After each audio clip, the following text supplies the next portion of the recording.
السلام علیکم، welcome back to Inder vlog.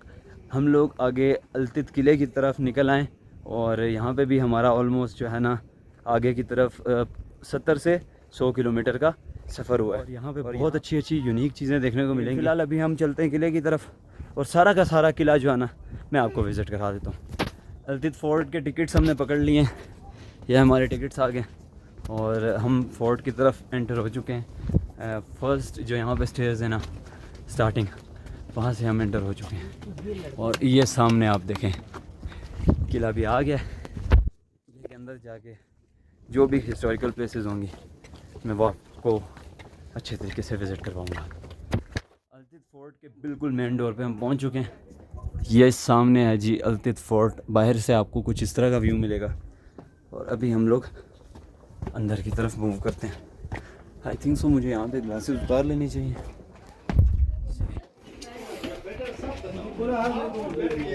Fort آپ سب کو عید مبارک. خیر مبارک. تو خوشاں بانٹے خوش کے اندر جو سب سے قدیم فورٹ والتت فورٹ جس کی ارلی 900 سال لیکن اس کی جو کاربن ڈیٹنگ ہوئی ہے اس کے حساب سے 1100 سال والا فورٹ ہے.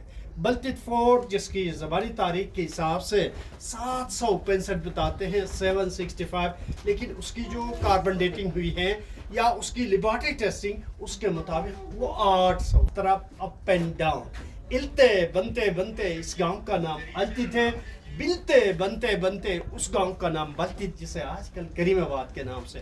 کوئی 900 سال پہلے ہنزا کی شاہی فیملی میں سے ایک شہزادے نے شیگر سے ایک شہزادی جس کا نام شیختن تھا بیاہ کر کے تھرودا ہسپر گلیشیر. اس سائڈ پہ دو پہاڑوں کے بیچ میں ہسپر ویلی بھی ہے، ہسپر گلیشیر بھی ہے اور یہ پاکستان کا لمبا ترین گلیشیر جسے بیافو ہسپر کے نام سے باراتیوں کی شکل میں جب اسے ہنزا کے شاہی فیملی کے اندر لایا تو انہوں نے دیکھا نہ کوئی فورٹ ہے نہ کیسل ہے نہ ویلا کوئی شاہی فیملی ہے. اس شہزادی نے اپنے ابو کو شکایتی پیغام بھیجا کہ جس علاقے کے اندر جس چھوٹی ریاست کے اندر آپ نے میری بیاہ کروایا ہے ہر طرح سے غربت کا عالم ہے، کم از کم میرے لیے ایک اچھا مکان تعمیر کرے. پھر ان کے ساتھ جو باراتی آئے تھے یہاں کے جو قدیم بستیاں آباد ہے الانگا کیکیچ جو کراخرم کے ساتھ جو بستیاں آباد ہے اسے گنش کہتے ہیں. اور اس گاؤں کو التت اور کریم آباد جسے اولڈ نیم از بلتت اور آج کل اسے کریم آباد کے نام سے وہ باراتی کئی عرصے تک وہ یہاں پہ رہے. اور اس شہزادی کے لیے جہیز میں جو آئے ہوئے باراتی تھے شیگر سے انہوں نے ان کے لیے یہ مکان تیار کیا گیا. وقت کے ساتھ ساتھ جیسے مختلف ادوار میں نواب آئے پھر انہوں نے اپنی ضرورت کے تحت اس میں ایڈیشن ڈیلیشن کرتے رہے. لاسٹ میں التت فورٹ وجود میں آئے. کوئی 400 سال کی کہانی، دو بھائیوں کی اقتدار کی جنگ.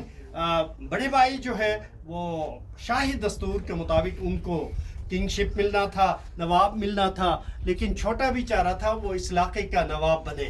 بڑے نے چھوٹے بھائی کو سمجھانے کی کوشش کی کہ ریاست کا نظام شاہی دستور کے مطابق مجھے ملنا ہے، یہ حرکتیں نہ کرے.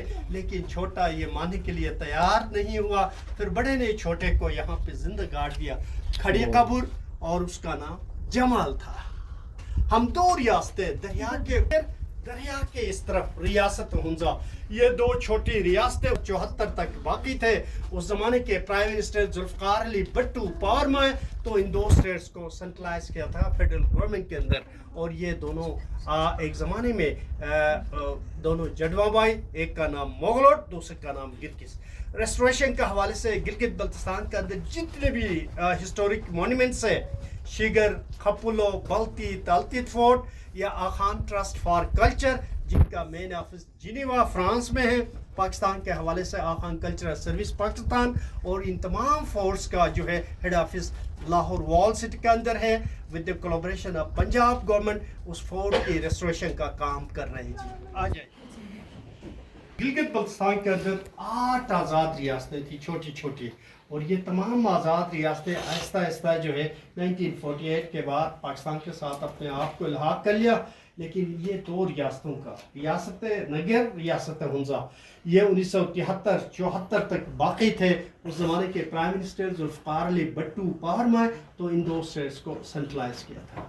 तो यहाँ का नवाब इस स्पेस को as a meeting hall, conference room, और कभी कभार वो विंटर में शूज़ आते थे तो जिरगा बिठाते थे और इसका हल निकालते थे। लास्ट में खाना उस दौर का कुकिंग पॉट जो लोकली हम बलोश कहते हैं, मेटामॉर्फिक स्टोन। चाइना के साथ जैसे हमारे ताल्लुकात आज से नहीं, सिपेक की वजह से नहीं या ताशकंद मुआहदे की वजह से नहीं, बल्कि यहाँ की रियासत जो है 1 सेंचुरी ओल्ड 54 तोला सोना जो है वो खराज के तौर पे वो चाइना को देते थे। देने का मतलब यही था कभी हम पे मुश्किल आ जाए तो हमारी प्रोटेक्शन करे वाली कहानी।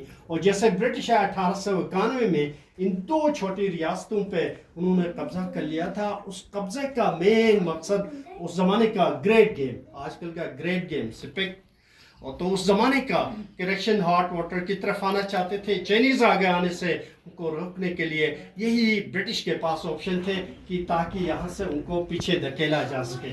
और जैसे ब्रिटिश आए, हमारी लिंकेज कश्मीर के साथ थ्रू द सिल्क रूट इंतहाई लंबा पड़ता था। यहाँ से शॉर्टकट 14 डेज ट्रैक के बाद शिगर, खपुलो, खरमन, दराज, करगिल जाया करते थे, आया करते थे, यही रूट उनका था। मजहब के हवाले से गिलगित बल्तिस्तान के अंदर भी बुद्धिज़्म का असर रहा है लेकिन फैला नहीं।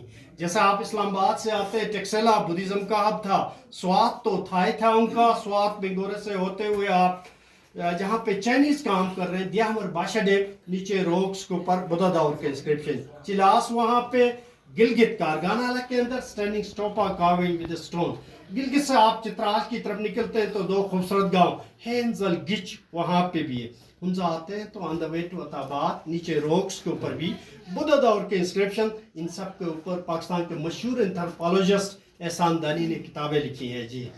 गर्ची बुद्धिज़्म का असर ज़रूर था लेकिन यहाँ के लोग जो है वो शमानिज़म वाली कहानी, और लोकली हम उसे बिटन कहते हैं, भेड़ बकरी का हलाल किया हुआ सर अपने हाथ में लेके मुख्तलिफ टीम्स पे वो डांस करते हुए और उनका खून सिप करते हुए, परियों के साथ बातें करते हुए जो कुछ बताते थे उन पे ज़्यादा यकीन।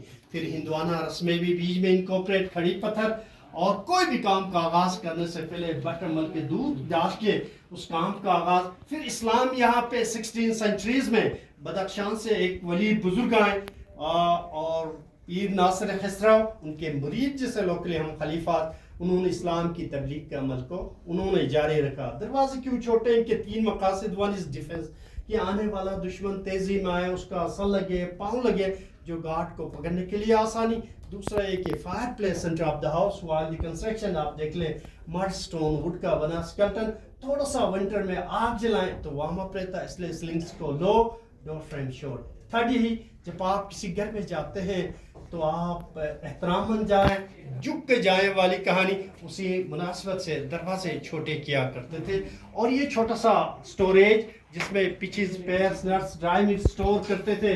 चाबी ऐसा खातून के पास जो जॉइंट फैमिली को वेल मैनेज करे, ग्रांड मामा, कभी नट, कभी ड्राई मीट वाली कहानी, याक की मीट, ताकि विंटर में इंतहाई एक्सट्रीम लेवल पे सर्दी तो बाहर बच्चों को रखने से अंदर रखने के लिए उनको कभी नट कभी ड्राई मीट, जो लोकली हम खजाना के नाम से याद करते हैं। आज टैक्स जो है मालिया, उस ज़माने में गंदम या भेड़ बकरियां वगैरह जो है वो हुआ करता था, न देने की सूरत में उनको यहाँ पे रखते थे और जैसे मान जाए उनको बाहर निकालते थे, और ये स्केप रूम का हुआ।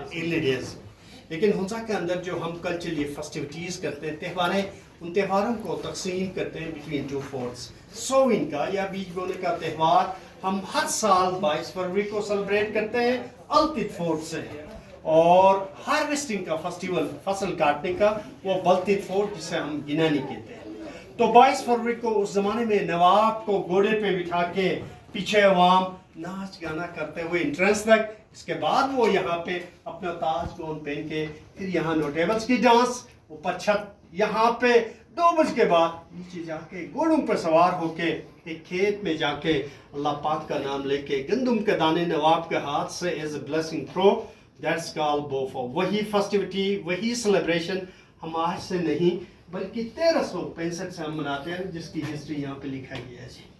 ये आग जलाने के लिए, ये स्टोरेज और कचरा नीचे फेंकने के लिए, ये उस ज़माने की गड़ी है जो सूरज की शुआएं इनके ऊपर पड़े और जैसे ये शेडो बने, दादी अम्मा ख़वातीन से काम लेने के लिए कभी plantation, prepare food, day activity was through the shadow, साए के हिसाब से वो टाइम मैनेज करते थे, कब रोटी पकाना, ये सारा निज़ाम साए के हिसाब से होता है।